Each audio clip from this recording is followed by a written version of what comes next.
Hello again mga Lodi. Welcome to my channel. You're watching my lifestyle. Okay, for today's video ay i-share ko po sa inyo ang aking pag-exercise sa Kaamulan Ground dito sa Malaybalay City. Ayan, so after jogging ng 2 times na sa entire ground ng Kaamulan is nag-i-exercise ako malapit sa kung saan nakaparking yung aming motor. Ayan. Yan, kasi nakakapagod na kasi pag iikutin ko pa yung Kaamulan Ground. Ang haba-haba kaya ng maluwag. Sobrang malaki yung Kaamulan Ground. So, instead of paikot-ikot, so ginawa ko na lang pinagpatuloy ko na lang yung pag-exercise ko doon sa malapit sa motor namin. Ayan, so daming pawis na ilabas ko sa day na yan. Ayan, oh. Yung mga mamshis dyan na in love sa kanilang mga fats. Umpisan nyo ng mga exercise, mamshis, kasi maa-addict kayo sa pag-exercise. Ayan. Just like me, napaka-body conscious ko. Once na may fats na ako, parang napapraning na ako dyan. Kaya, lagi ako nag-exercise. Ayan. Pag kumakain kayo ng marami, pag may exercise lang talaga kayo, hindi talaga kayo tataba ng tataba. Tingnan niyo katawan ko, 'di ba? Ang laki ng katawan ko, pero wala akong fats. Yung iba kasi, 'di ba, mas malaki pa yung boobs nila mas malaki pa yung tiyan nila kaysa boobs. 'Di ba ganyan? Okay, so ganyan yang simple exercise na papawisan ka din. Ayan. By the way, kasama ko pala yung hubby ko. Ayan. Nagja-jogging din siya. Tapos yung paa niya, nilalagyan niya yan ng tig-1 kilong bigat na, anong tawag dun? Ang tawag dun, yung tinatali niya sa paa niya. So, 2 kilos yan lahat. Tig-1 sa 1 kilo. Ay, tig-1 sa isang paa. Ayan. Napakaganda sa feeling pag pinapawisan ka talaga ng marami. Lalo na pag early in the morning. Ayan, so maraming nagja-jog din dyan. Hindi lang kami. Ayan. Pwede nyo din gawin sa bahay nyo, mamshis, yung pag-exercise. Dati-rati yung ginagawa ko, Zumba, sa loob lang ng bahay. Pero mas okay dun yung iba na din yung environment mo. Ayan. Ayan, diba? Nag-i-enjoy talaga ako dyan. Ayan. Pagod na kasi yan sa kagajogging, kaya nagaganyan na lang ako. Ayan. O, diba? Parang praning lang.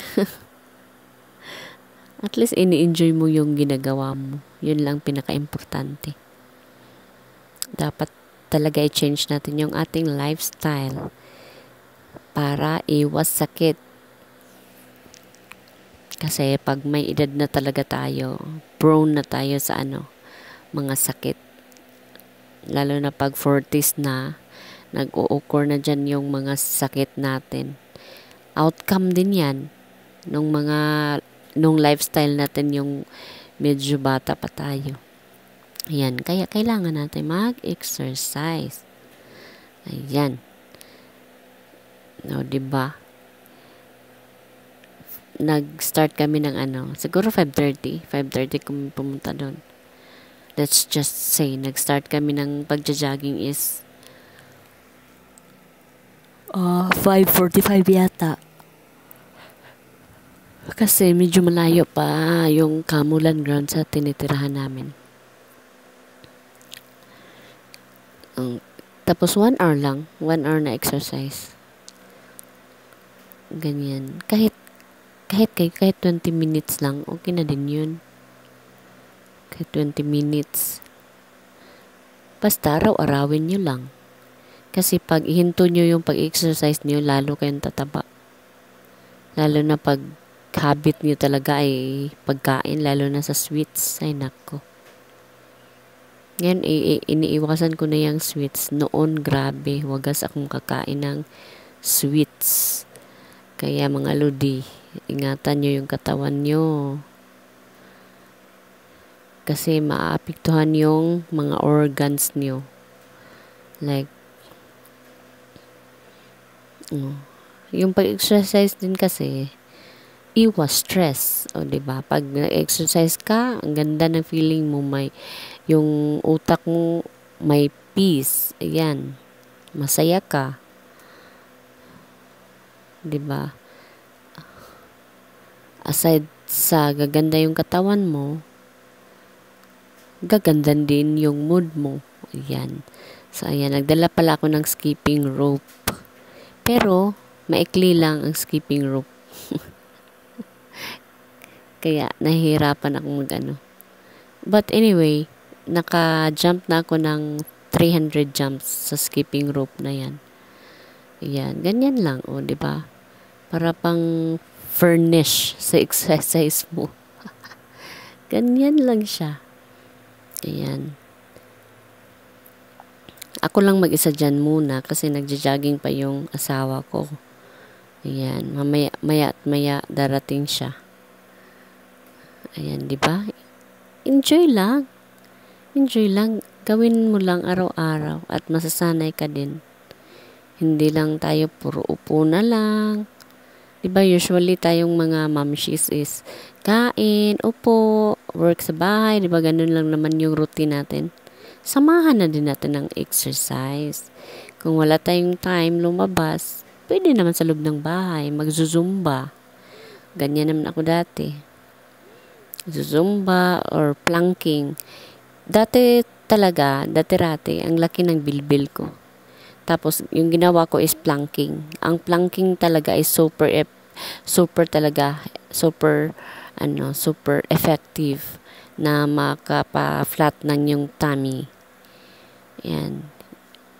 Next time, i-show ko sa inyo yung pagpa-planking ko. Kasi parang nag-planking ako 2 months lang eh. Kasi pagkatapos ng 2 months, wala na. Natunaw na yung bilbil ko. Kaya hindi na ako masyadong nagpa-planking. Kaya exercise na lang na zumba, tapos jogging. Pero pag once na may bilbil na naman, kasi minsan tayo pag kumakain tayo, di ba? Pagkatapos na itong kumain, higa o upo. Ako kasi nasanay ako pagkatapos kumain is nakatayo lang talaga ako niyan, 30 minutes. Ayan. Kung wala kang ginagawa, nakatayo ka, magsi-cellphone ka, di ba? At least nakatayo ka kasi yung nakapagpalaki kasi ng bilbil natin is yung pagkatapos kumain ay nakaupo o nakahiga. Yan.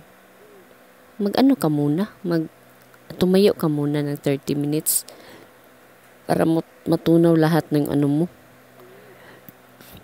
Anong scientific explanation doon. Basta malaking maitutulong yung pagkatapos kumain ay tumayo ng 30 minutes. Tapos, mga lodi, bago kayo kumain, uminom muna kayo ng warm water. 1 baso bago kumain, di ba? Pagkainan time na, kunti na lang yung makakain mo kasi busog ka ng tubig. Ganyan yung technique ko. O, di ba? Nabusog na ako sa tubig. Kaya, gawin nyo din yan. Try nyo. Ano lang naman yan self-motivation. Nasa kasi natin yan, nasa utak talaga natin yan. Sasabihin natin, nakakatamad, ayan. I-motivate mo yung self mo. Na ito yung dapat bigyan mo ng oras yung pag-i-exercise nyo. Araw-araw. Kahit 20 minutes lang. Kahit 20 minutes lang talaga. Okay na yun. Ayan na pala yung asawa ko, guys. Yan, pagkatapos niya mag-jogging. Sa akin, 2 rounds yung jogging ko. Sa kanya, 3 rounds.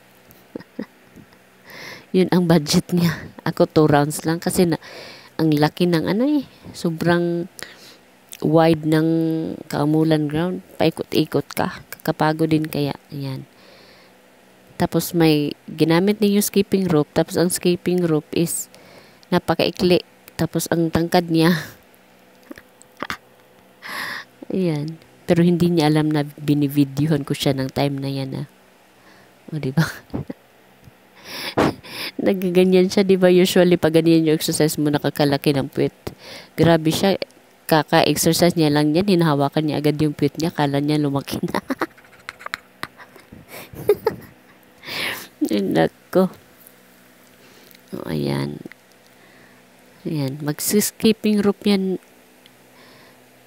Ayan siya. Tapos, ang ikli ng ano niya. Ayan pala. Na-capture ko nung patapos na siyang mag-jogging. Yan. Uminom yan siya ng tubig. Kasi hinihingal. Hiningal siya ng parang asong ulul. Ayan. Ano yan yung view ng Kaamulan Park. Siyempre, maamog-amog pa. May fogs pa kasi sobrang sobrang maaga pa. Ayan pala si Baby Aguila. Yung Mama Aguila is andun sa kabila. Ginagawa pa. Ayan. Ayan, si Mama Aguila, diba, ginagawa pa nila. Ayan. Si Mama Aguila andun sa kabilang banda. Kasi si Baby Aguila andun sa nest. Ayan. Diba? Ang ganda din ng design, no? Ayan. So, marami yan sila nagja-jogging pero hindi ko kinuna yung part na maraming tao talaga. Ayan. Ang ganda kaya. Di ba? Ang lamig. Para ka lang nasa parang winter lang din. Di ba? Ang lamig kasi maraming kahoy. Yun ang maganda pa sa lugar pag maraming kahoy. Ang lamig. Kaya yung iba dyan, kahit nagja-jogging, naka-jacket. Naka-jacket talaga Naka-jacket talaga. So, hindi naman lahat naka-jacket. Pero, usually sa naka-jacket is may edad na talaga. Siguro senior na. Kasi malamig. Ayan. Hindi niya alam na binivideohan ko siya. At huwag niyo ding sabihin, baka magpagalitan ako eh. Diba, ang ikli ng skipping rope. Ayan. Ayan na, diba? Pawis na ako, mga lodi. Ayan. So, salamat sa panonood. Next time ulit. Bye.